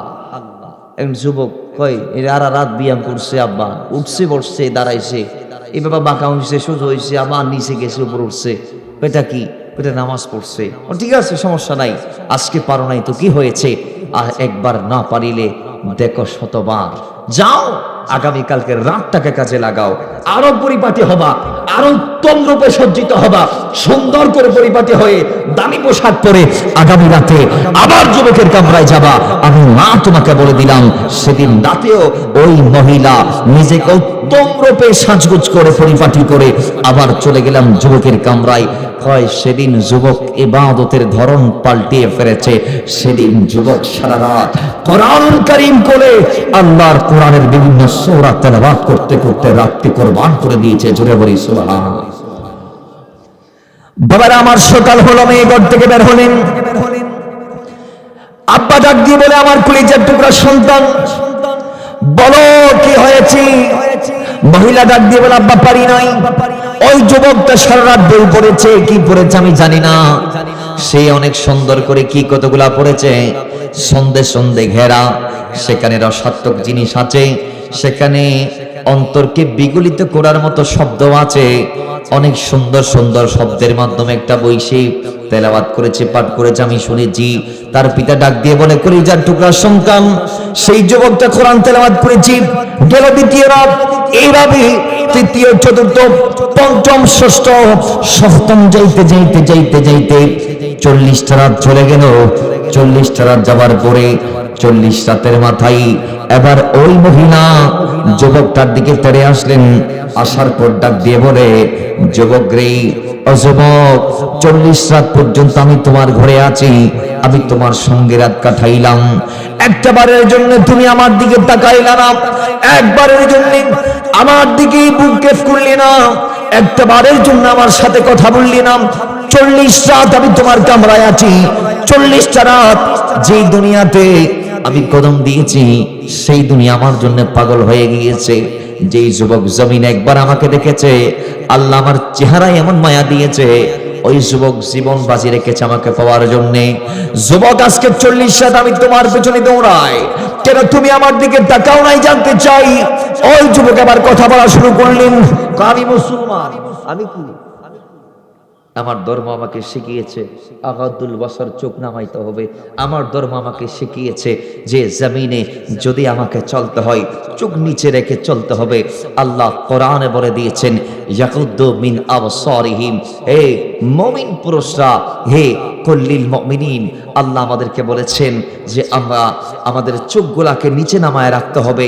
জমিনে যদি আমাদের হাঁটতে হয়, আমাদের চোখ দিয়েছে বল্লা যেদিক থেকে সেদিক তাকাইতে পারবো না, এবং লজ্জাস্থান আছে বলে ওয়াহফাযনা ফুরুজাহুন্না, আল্লাহ পাক বলে দিয়েছেন যে আমাদের লজ্জাস্থান, ওয়াহফাযু ফুরুজাহুম, আল্লাহ আমাদেরকে লজ্জাস্থানকে হেফাজত করতে বলেছে এবং বলেছে আমাদেরকে চোখকে হেফাজত করতে। বিদায় আমি তবে নারীর দিকে তাকাইতে পারি নাই, আমার ধর্ম আমাকে নিষেধ করেছে। মেয়ে ডাক দিয়ে বলে, হে যুবক, তুমি কার প্রেমে দেওয়ানা? আমি একটু জানতে চাই। যেই প্রেমে দেওয়ানা হলে দুনিয়ার প্রেমকে প্রেমই মনে হয় না, আমি সেই আল্লাহ এবং তার রসুলের প্রেমে দেওয়ানা। যেই আল্লাহ 7 আসমান ও 7 জমিন সৃষ্টি করেছে, আমি সেই রসুলের প্রেমে দেওয়ানা। যার প্রেমে জীবন দিলে জীবন পাওয়া যায়, যার প্রেমে জীবন দিয়ে শহীদ হলে আসল জীবন পাওয়া যায়, সেই রসুলের প্রেমে আমি দেওয়ানা। তখন ওই নারী ডাক দিয়ে বলে, সেই আল্লাহ এবং তার রসুলের প্রেমে দেওয়ানা হলে লাভ কি? লাভ হচ্ছে দুনিয়ার জমিনে থেকে যেটা পাওয়া যাবে না, জমিন থেকে যাওয়ার পর সেটা পাওয়া যাবে, সেটার নাম জান্নাত। ও নারী, দুনিয়ার জমিনে যা আছে আল্লাহ বলেছে সবগুলা কালিল, অল্প। আল্লাহ বলেছে মাতাউল গরুর, ক্ষণস্থায়ী, এগুলা ধোঁকার উৎস কিংবা অপকরণ। কিন্তু কবরের পারে আমি যদি ঈমানটা নিয়ে যাইতে পারি, আল্লাহ আমাকে যে জান্নাত দিবে, ইন্নাল্লাযীনা আমানু ওয়া আমিলুস সালিহা কানাত লাহুম জান্নাতুল ফিরদাউসি নুজুলা। আমি যদি ঈমান এনে, ঈমানকে যদি নেক আমল দিয়ে হেফাজত করতে পারি, ঈমানকে যদি আমি আমার ভেতরে লালন করতে পারি, তাহলে আল্লাহ আমার জন্য জান্নাতুল ফিরদাউসে আলার মাকান রেখেছেন। জোরে বলেন সুবহানাল্লাহ। নারী কদমে হাত দিয়ে বলে, ঠিক আছে, আমারে মাফ করো, আর আমাকে তুমি তোমার কলমা শরীফটা শিখিয়ে দাও। পড়ি লা ইলাহা ইল্লাল্লাহু মুহাম্মাদুর রাসূলুল্লাহ সাল্লাল্লাহু তাআলা আলাইহি ওয়াসাল্লাম। 40 রাতের মাথায় সেই যুবকের ঈমান দেখে বেদিন দিনদার হয়ে গিয়েছে, কাফের মুসলমান হয়ে গিয়েছে। আর আজকে আমাদের দেশে দেখা যায়, আমাদেরকে দেখলে বিধর্মীরা বলে হদিন বলে মুসলমানিয়া, হতা হতা মিশতা হয় না কয় হন না বা। আজকে আমাদের দেখে বিধর্মীরা হাসে, দেখো মুসলমানরা এক ভাই আরেক ভাইয়ের হক মারি দিছে, এক ভাই আরেক ভাইয়ের মামলা করছে, এখন মামলা সুরানোর জন্য, নিষ্পত্তির জন্য, আপত্তির জন্য, অথবা মিটমাটের জন্য কুটে কুটে দৌড়াচ্ছে। এরকম চলে কি? চলে না।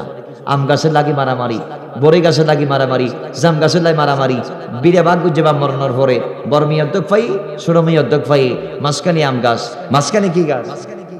বড় মেয়ে হদ্দুড় আতু তো বাই ফুয়া তো আসে এতে রাখা বেল্লাই আইলু ছোট মেয়ে হদ্দ কাকে বিয়ে শাদী নগর না, তুই কি ফুয়া তোয়া নইব না, তুই বড় ভাই না এবার হার দি ফেল। আজকে সমাজ এগুলাই চলে, এগুলাই চলে। আমাদের কাছে ইমানের 2 পয়সার দাম নাই, কিন্তু সাহাবায়ে কেরাম ইমানকে হেফাজত করতে জীবন কোরবান করে ফেলেছে। এভাবে যদি ইমানের জন্য জীবনটাকে কোরবান করা যায়, ইমানকে যদি হেফাজত করা যায়, আল্লাহ বলে জমিনে তুমি যখন ইমানের পক্ষে থাকবা, এরপরের অংশ এবার আল্লাহ বলে তখন গোটা জমিনবাসীরা তোমার বিরুদ্ধে যাইতে পারে, তোমার ভাই তোমার বিরুদ্ধে যাইতে পারে, আপন পিতা তোমার বিরুদ্ধে যাইতে পারে। মাথায় রেখো বান্দা, ইমানকে লালন করতে গিয়ে, জমিনে চলতে গিয়ে গোটা জমিনবাসী তোমার বিপক্ষে গেলেও আমি আল্লাহ তোমার সঙ্গে আছি, এবং তোমার বিপদে তাতানাজ্জালু আলাইহিমুল মালায়েকা, আমি আল্লাহ আসমান থেকে ফেরেশতা পাঠিয়ে তোমাকে সাহায্য করব। জোরে বলেন সুবহানাল্লাহ। বাবার আমার এরপর আল্লাহ বলছেন কই আল্লাহ তাখাফু ওয়ালা তাহজানু, ও ঈমানদার তোমার কোনো ভয় নাই, তোমার কোনো চিন্তা নাই। সর্বশেষ যেটা আছে আল্লাহ বলি ওয়া আবশিরু বিল জান্নাতিল্লাতী কুনতুম তুআদুন। জোরে বলি আল্লাহু আকবার। আল্লাহ বলে সর্বশেষ জান্নাত আছে। কি আছে? একটু আসতে বলি কি আছে। তাহলে ইমানটাকে লালন করলে বিপদে আল্লাহ আছে, আসমানি সাহায্য ফেরেশতারা আছে, এবং আপনার কোনো ভয় নাই, আপনার কোনো চিন্তা নাই। সর্বশেষ আপনার জন্য জান্নাত আছে। এখন বলেন আমাদের জান্নাতের দরকার আছে না নাই? জান্নাতের দরকার যদি থাকে তাহলে ইমানটাকে ভিতরে লালন করার দরকার আছে না নাই? আল্লাহ অন্যত্র বলেছেন যারা ইমানদার তাদের জানকে, মালকে আমি আল্লাহ কিনে নিয়েছি। ইন্নাল্লাহ ইশতারা মিনাল মুমিনিনা আনফুসাহুম ওয়া আমওয়ালাহুম বিআন্না লাহুমুল জান্নাহ।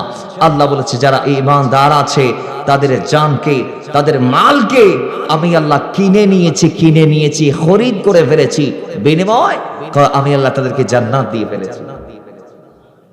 আপনি দেখবেন ঈমানদাররা জানকে ভয় করে না, মাল যাক আসবে, যাবে আসবে, কিন্তু আল্লাহর দাঁড় ছাড়তে পারবে না ঈমানদার। রাসূলুল্লাহকে বলতে পারবে না ঈমানদার, রাসূল নবীজির দাঁড় ছাড়তে পারবে না ঈমানদার। কিন্তু আজকে সমাজে আমাদের কাছে কিন্তু ঈমান এর কোনো মূল্য নাই।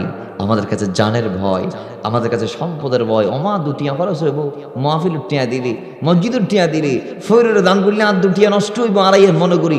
এজন্য আমরা সম্পদকে আগলে রাখতে চেষ্টা করি, পছন্দ করি, অথচ ঈমানদাররা সম্পদকে আল্লাহর রাস্তায় দেওয়াটা পছন্দ করেছে। যেই জানের ভয় আপনি কোরের থেকে বের হন না, সেই জান সাহাবায়ে কেরাম হাসতে হাসতে নবীর প্রেমে দিয়ে দিয়েছে, হাসতে হাসতে। সুবহানাল্লাহ পড়বেন না? তাহলে জান্নাতের আশা যদি রাখেন, জান এবং মালের ভয় আপনাকে ছাড়তে হবে। আল্লাহর রাস্তায় সবগুলো উৎসর্গ করার জন্য সবসময় আপনাকে প্রস্তুত থাকতে হবে। আল্লাহ আমাদেরকে বোঝার তৌফিক দান করুন, আমিন। এখন কয়েকটা প্রশ্ন আসছে। নামাজের গুরুত্ব, ফাজাইল। নামাজের গুরুত্বের ব্যাপারে আমরা শর্টকাট করে, আমরা বেশি লিঙ্গার করতে পারবো না। আমরা উঠেছি অনেক আগে, আলোচনা করতে করতে টাইম যে কোন দিক দিকে এসে নিজেও জানি না। এরপরও চেষ্টা করবে প্রশ্নগুলার কোরআন ও হাদিসের ভিত্তিতে আপনাদেরকে উত্তর দিতে। আসুন বাবার আমার, রাসূল আরবি সাল্লাল্লাহু তাআলা আলাইহি ওয়াসাল্লাম আমাদেরকে নামাজের গুরুত্বের ব্যাপারে বারংবার শিখিয়েছেন, জানিয়ে দিয়েছেন। মাথায় রাখবেন আজকে যে রাত যাচ্ছে এ রাতটা মেরাজের রাত। কি এর রাত? কি এর রাত? আমার আগের বক্তা মেরাজ নিয়ে আলোচনা করেছেন, ওনার আগের বক্তব্য বলেছেন মেরাজের ব্যাপারে। তাহলে এই রাতে আল্লাহ তার হাবিবকে মানে আমাদের নাবিকে আরশের মেহমান বানিয়েছে। সুবহানাল্লাহ বাড়ি যাবেন দেরি না, আরেকখানে আসতে হবে না। সুবহানাল্লাহ তুলি এই রাতিবিদ আল্লাহর হাবিবে যে আল্লাহর সাবিল্লাই গেই ফিরতি পথে, তার মানে আইবুর সমত হতে আইবুর সমত আল্লাহ তার হাবিবরে উম্মতুল্লাহ হাদিয়া স্বরূপ নামাজ দি বড় করি ফরম। সুবহানাল্লাহ এই নামাজ আসিল 50 নান নবীর ওসিলা ঈদে 5 ওয়াক্ত 5 জমিনে তাই মদিনা বার আহর আকিমুস সালাহ, তোরা নামাজ কি করো? কায়েম করো। হন কি করো? কায়েম করো। কায়েম কি? ওদের নিজে ফরিবে, ববরে ফত্য হইবে, ফুয়ারে নির্দেশ দিবে, মারে ফত্য হইবে এবং আত্মীয় স্বজন আরিল্লা ফারিল্লা যারা আসে ব্যাগ গুণের নামাজের তাগিদ দিবে। এবার নাম হইতে কায়েম বড় করি ফরম। এরপরে আল্লাহ বলছেন তো যাকাত, যাকাত প্রদান করো। 80 থেকে 82 জায়গায় যেখানে নামাজের কথা সেখানে এই যাকাতের কথা আসছে। সর্বশেষ আল্লাহ বলে ওয়ারকাউ মা'আর রাকিঈন, রুকুকারীদের সাথে রুকু করা, এটা আল্লাহর নির্দেশ। এখন রুকু কারা করে? রুকুকারী কারা? একসাথে জামাতে যারা রুকু করে সাজদা করে আল্লাহ এখানে তাদের কথা বলেছে। তার মানে রুকুকারীদের সাথে রুকু করা মানে তোমরা জামাতে নামাজ আদায় করো। এখন আমাদের সমাজ অনেক আছে ইমাম সাহেবের পিছন দিয়ে ঠান্ডা শীতল মাঝে যায় নামাজ পড়ানোর কি দরকার, আয়ের গরত মারি দিই না। একাকি পড়লে 1 গুণ, একাকি পড়লে ইমামের পেছনে পড়লে 27 গুণ, গুণ আরো আসতে আরো আসতে। তা আমরা কি 1 গুণ চাই না 27 চাই? আচ্ছা 1 টিয়া দিলে খুশি হইবেন না 27 টিয়া দিলে খুশি হইবেন? এবার বুঝিল না আরা ব্যাকুনে বেশি না চাই। তো ইমামের পেছনে নামাজ পড়বেন, আল্লাহ বলে ওয়ারকাউ মা'আর রাকিঈন, রুকুকারীদের সাথে রুকু করো। জোরে বলি সুবহান। এখন আল্লাহ নামাজ ফরজ করেছেন কয় ওয়াক্ত? এটা হড়া আছে কোরআন হাদিসে হড়া আছে। কোরআন তো এইভাবে আসছে আল্লাহ এই হয় ওয়াক্তর হতা হই।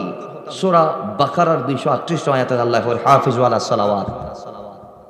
এখানে সালাওয়াতের কথা আসছে। সালাত মানি 1 বছর, সালাওয়াত মানি বহু বছর। তোমরা নামাজ সমূহকে হেফাজত করো, সংরক্ষণ করো, বিশেষ করে ওয়াসসালাতিল উসতা, মাঝখানে যেই নামাজ। মাঝখানে কোনটা? মুফাসসিরগণ বলে আসরের নামাজটা হচ্ছে মাঝখানের নামাজ। দিনের বেলায় 2 ওয়াক্ত ফজর জোহর, রাতের বেলায় 2 ওয়াক্ত মাগরিব এশা, মাঝখানে যেটা পড়ে গেছে সেটা হচ্ছে আসর। আল্লাহর হাবিব বলে আমি জানি আসরের টাইমে আমার বান্দা কেউ থাকে ঘুমে, কেউ থাকে বাজারে, কেউ থাকে মাঠে, কেউ থাকে ঘাটে, কেউ থাকে পুকুরে। এভাবে আসরের টাইমে মানুষ, আমাদের যুবকগুলা খেলার মাঠে কোথায়? আল্লাহর হাবিব বলেছেন এই জন্য কোরআন দিয়ে তোমরা ওই সলাতুল উস্তা যেটা আছে আসরের নামাজ এটাকে সংরক্ষণ করো। ইবের সংরক্ষণ করতে কিল্লা হই অসংখ্য কারণ আছে। কিয়ামত আসরের পর হইব দেই একখান বর্ণনা, একখান বর্ণনা কি কিয়ামত হতে হইব আসরের পর হইব। আচ্ছা লাই রাসূল আলাইহিস সালাম আমাদের আসর নামাজ পড়তে বলেছেন। দ্বিতীয় বর্ণনা কিয়ামত শুধু নয় আসরের পরে, কয় আসরের পরে বান্দার আমলনামা আল্লাহর দরবারে নিয়ে যায় একদল ফেরেশতা, আরেক দল ফেরেশতা আগমন করে দুনিয়ায়। তার মানে ফেরেশতাদের ডিউটি বদলের যে সিস্টেম, এই সিস্টেমটা হয় আসরের টাইমে। এই জমিনে বর্তমানে যারা আছে এরা আগামী কালকে আসরের সময় আসমান উঠে যাবে আমাদের আমলগুলা নিয়ে, এবং আরেক দল আগমন করবে আসরের সময়। জোরে বলেন সুবহান। এই জন্য রাসূল আসরের নামাজটা পড়তে বলেছেন। তো ওই 5 ওয়াক্তের কথা কোথায় আছে? হাদিসে। কিভাবে? নবীজি বলছেন ইন্নাল্লাহা ফারাদা আলা ইবাদিহিল মুমিনিনা ফি কুল্লি ইয়াউমিন ওয়া লাইলাতিন 5 মাররা। আল্লাহ রাতে দিনে বান্দার উপর নামাজ ফরজ করেছে 5 ওয়াক্ত। কয় ওয়াক্ত? আরো আসতে কয় ওয়াক্ত? আমরা ফুরি কয় ওয়াক্ত? হ্যাঁ জুমার দিন বলেন না, কয় ওয়াক্ত ফুরি আমরা? ইমাম সাহেব হুজুর আছেন না এটা ইদরা না মাশাআল্লাহ, অন্যান্য এলাকার চাইতে অনেক ভালো মাশাআল্লাহ। ওনার নাম ঘুরি ফেলাই আর ভাই কি হইতে মায়ার। তো আল্লাহ মাঝে মধ্যে 2-1 বার যা দিন তাই তৌফিক দান করুক। আরেকটা বড় ঘুরি হন না, আরো বড় ঘুরি হন না। আরা চাইলি আর মসজিদের আর জুমার মতো সাজাইতে না পারি প্রতি ওয়াক্ত হন না বাজান। আহা পারি না পারি, কিন্তু আরা নসাইয়েন, চাইলে পারি কিন্তু আরা নসাই। আল্লাহ সাইবুর তৌফিক দান করো, আরো বড় করি ফরম। এইবার পড়লে লাভ কি? হাদিস পাক আছে, বুখারীর হাদিস, মুসলিমের হাদিস, as-salatil khamsu wal jumu'atu ila al-jumu'ah wa ramadanu ila ramadan mukaffiratun lima bainahunna ma ijtunibatil kabair। নামাজ ইবে যদি ধারাবাহিক আদায় করি ফেললি মাসখানে যত গুনাহ হরিন ব্যাগদিন আল্লাহ মাফ করে দিবেন। আরেকটি হাদিস যেটা বুখারী মুসলিমে এসেছে, মিশকাতে এসেছে, নবীজি বলছেন, আরাআইতুম লাউ আন্না নাহারান লিবাবি আহাদিকুম ইয়াকতাসিরু মিনহু কুল্লা ইয়াউমিন খামসা মাররা। কই কারো ঘরের সামনে যদি নদী থাকে, নদী মানি ওয়া খালেরি হন নাকি তার নবে হদ্দের, যদি তোমরা যদি দৈনিক 5 বার গোসল করো তাহলে হাল ইয়াবকা মিন দারানি শাই, তো তোমার গাত কি আর সাদা মাথায় যাইবো না? তো মদিনা ওয়ালার সাহাবীউল জবাব কি দেন, ইয়া রাসূলুল্লাহ ক্বালু লা ইয়াবকা মিন দারানি শাই। নবী আর একবার গোসল করিতে গাত ময়লা না তাই তো 5 বার করে দিবেন, তখন দিলে ময়লা তাইবো। তার মানে ময়লা তাইতো না। বাবার আমার আল্লাহর হাবিব রাহমাতাল লিল আলামিন বলেন, ক্বালা ফাযালিকা মাসালুস সালাওয়াতিল খামস, এটাই হচ্ছে 5 ওয়াক্ত নামাজ, উদাহরণ। ইয়ামহুল্লাহু বিহিনাল খাতায়া, এই 5 ওয়াক্ত যদি কেউ গোসল করলি বেতেছেন শরীরে থনা ময়লা নতাই, তো 5 ওয়াক্ত কেউ নামাজ পড়লি এই বেতন কোনো গুনাহ থাকতো না। বড় করি ফরমান সুবহানাল্লাহ।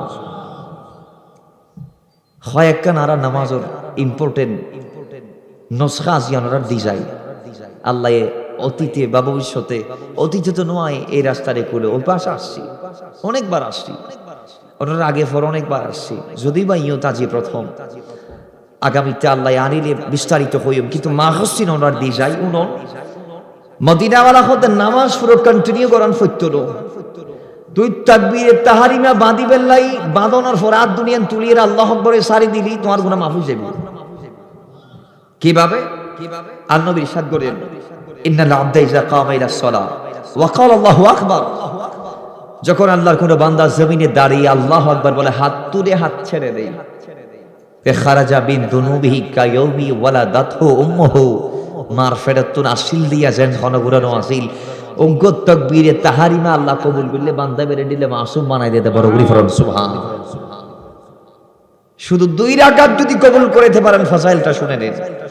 কই মান সাল্লা রাকাতাইনি মুকবিলান আলাল্লাহি বিকলবিহি, জমিনের কোন বান্দা যদি আল্লাহর কাছে 2টা রাকাত হতাহন হরাহাত আরো আসতে 2 রাকাত যদি কবুল করে ফাজ্জুদ হয়, কত খারাজা মিন দুনুবিহি কায়াউমি ওয়ালাদাতহুম, হয়ে আগের মতো মার পেট থেকে যেভাবে মাসুম হয়ে এসেছেন আল্লাহ সেইভাবে মাসুম মারিয়ে দিবে যদি আপনার 2টা রাকাত আল্লাহর দরবারে মকবুল হয়। জোরে বলি সুবহানাল্লাহ।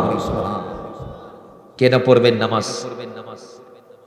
নবীজি আমাদেরকে শিখিয়েছেন কোরআন দিয়ে, সূরা বাকারার 45 নং আয়াত, আল্লাহর হাবিব বলে ওয়াস্তাঈনু বিস-সাবরি ওয়াস-সালাহ, বিপদে পড়ে আল্লাহর কাছে সাহায্য চাইবেন নামাজ এবং ধৈর্যের মাধ্যমে।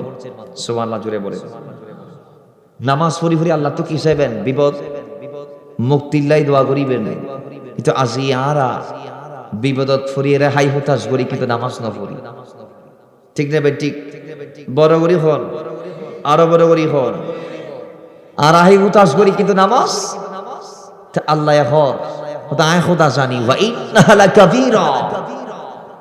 এই 5 ওয়াক্ত নামাজ পড়তে টাইম লাগা অল্প।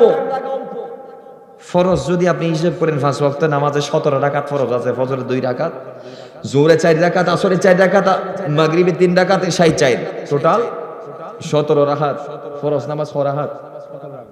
17 রাকাত 5 ওয়াক্তে, 17 রাকাত তাআদিল আরকান খুশু খুদু সহকারে পড়তে 17 মিনিট লাগবে।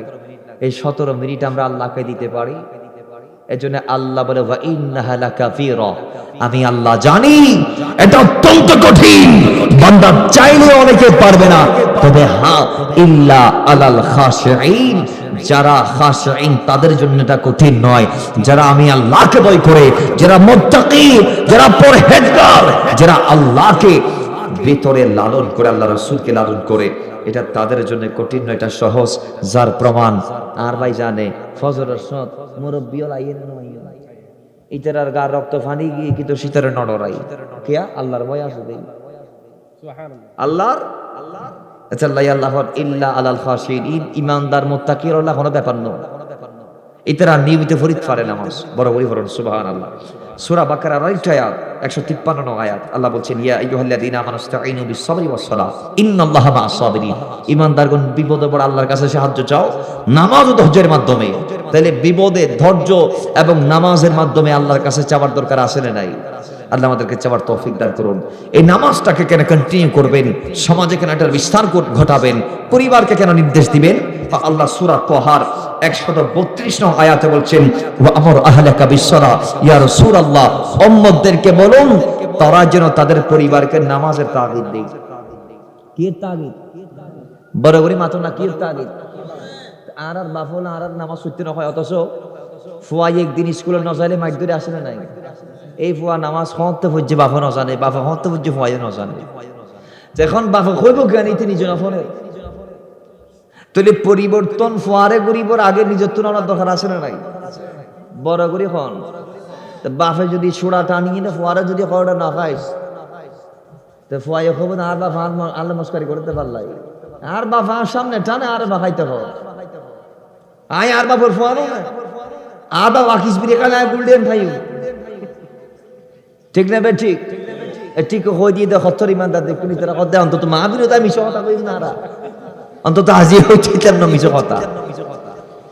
তাহলে আগে পরিবর্তন বাফর তুলন ফুরিব, আগে খাতুন আরো বড় করি আরেক কারা বড় করি পরিবর্তন আগে নামাজ আগে বাফতুন ফরন ফুরিব, এরপরে ওয়ামুর আহলাকা বিস-সালাহ পরিবারকে নামাজের তাগিদ দিতে হবে।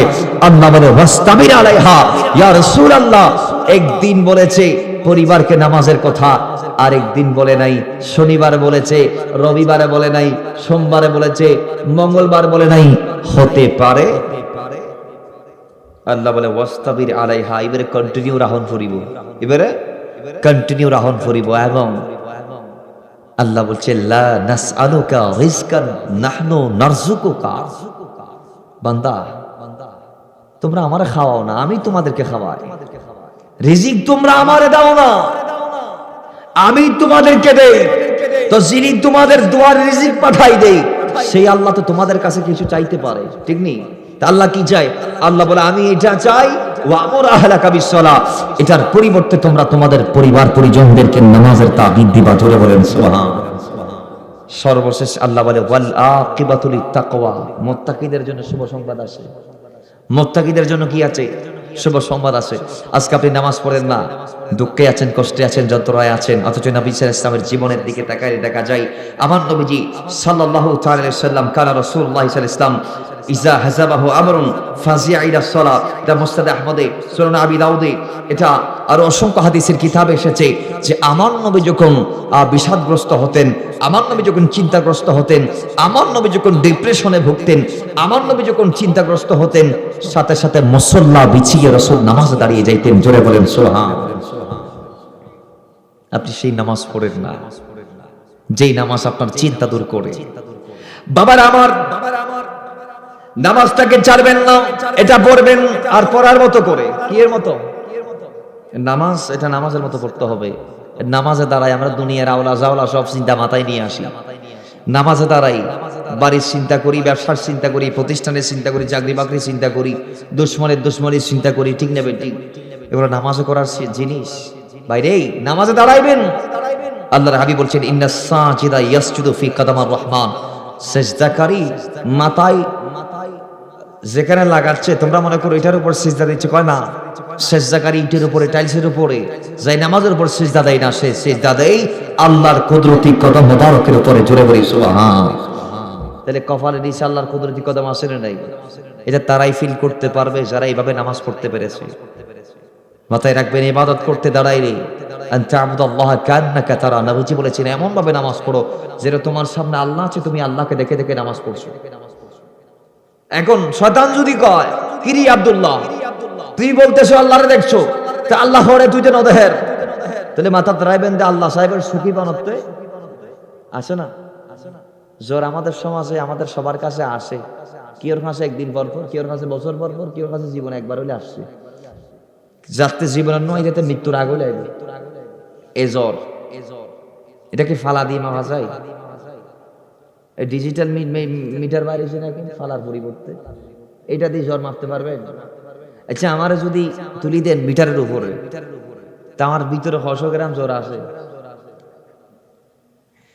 কত ডিগ্রি ফারেনহাইট, কত ডিগ্রি সেলসিয়াস আমার ভিতর তাপমাত্রা, এগুলা কি মাপা যাবে? তেরা মাপিতে হয়, তেরা কত জনের চেষ্টা করি তো সাইতে পারি, মিটার লই আনি না, কিরবা নমাতি বইতে শুনতে ফালা দিয়ে কি জ্বর মাপা যাবে না? মাপার জন্য জ্বর মাপতে হলে কি লাগবে? জুড়ে বলি, আরো জুড়ে, আরো জুড়ে, থার্মোমিটার। ডায়াবেটিস যদি মাপতে চান, থার্মোমিটার দিয়ে মাপিলে মনে হয় ডায়াবেটিস চলে আসবে, আসবে মনে হয়। এদের নামাদের জন্য হয়তো আইতে পারে, হইতো আইতে পারে। হ্যাঁ, থার্মোমিটার কি ডায়াবেটিস নিয়ন্ত্রণ বা মাপা যাবে? এটা যেটা দিয়ে ডায়াবেটিস মাপে, ডায়াবেটিস মেশিন, ওইটা দিয়ে কি আপনি আপনার প্রেসার মাপতে পারবেন?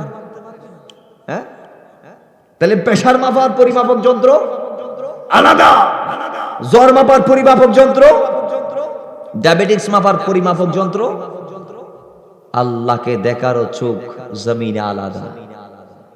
সাধারণ চোখ দিয়ে আল্লাহ দেখা যায় না, আল্লাহকে দেখতে হলে ইমাম আযমের চোখ লাগবে, আল্লাহকে দেখতে হলে আমার নবীর চোখ লাগবে। দুনিয়াতে কপালের চোখ দিয়ে আল্লাহকে দেখার বরাদ্দ একমাত্র রাসূলুল্লাহর জন্য, বাকিদের বরাদ্দ হচ্ছে রোহানি দৃষ্টি দিয়ে, অন্তর চক্ষু দিয়ে আল্লাহকে দেখবে, চামড়ার চক্ষু দিয়ে নয়। কথা বলেন ঠিক কিনা? আওয়াজ করে বলেন ঠিক কিনা? তাহলে সেই আল্লাহ দেখার চোখ আমার অর্জন হয় নাই বিদায় আমার নবী উত্তর দিয়ে দিচ্ছেন, ফাইল্লাম তাকুন তারাহু, যদিও তুমি আল্লাহকে দেখছো না, মাথায় রাখবা ফাইন্নাহু ইয়ারাকা, আল্লাহ তোমাকে দেখছেন।